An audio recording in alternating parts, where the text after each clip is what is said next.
ইতালির রাজধানী রোমে বাংলাদেশ জাতীয়তাবাদী দলের মতাদর্শে বিশ্বাসী নেতাকর্মীদের অংশগ্রহণে একটি উন্মুক্ত আলোচনা সভা অনুষ্ঠিত হয়েছে। সভায় ইতালিতে বিএনপির বিভিন্ন অঙ্গ ও সহযোগী সংগঠনের কমিটি গঠনে, স্বজনপ্রীতি, অযোগ্যদের মূল্যায়ন এবং ত্যাগী নেতাকর্মীদের অবমূল্যায়নের অভিযোগ তুলে ধরেন বক্তারা।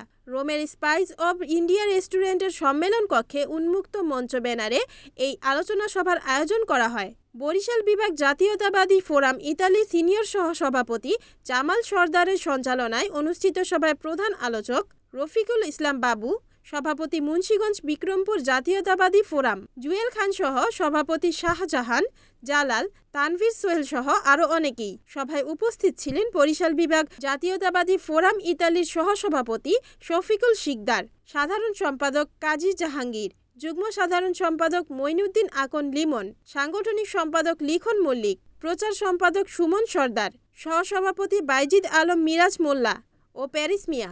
এছাড়া উপদেষ্টা হিসেবে বক্তব্য রাখেন নাসির খান, শামীম খান, মেহেদী হাসান সোহেল খান ও আরিফ ব্যাপারী। বক্তারা বলেন, দীর্ঘদিন ধরে আন্দোলন সংগ্রামে সক্রিয় নেতাকর্মীদের বাদ দিয়ে ব্যক্তিগত সম্পর্কের ভিত্তিতে কমিটি গঠন করলে দল সাংগঠনিকভাবে দুর্বল হয়ে পড়বে।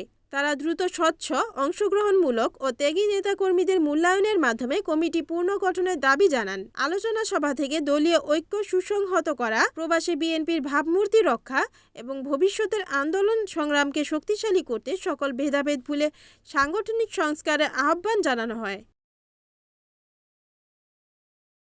রিপোর্ট হিমেল জমাদ্দার, এনএনটিভি, ইতালি।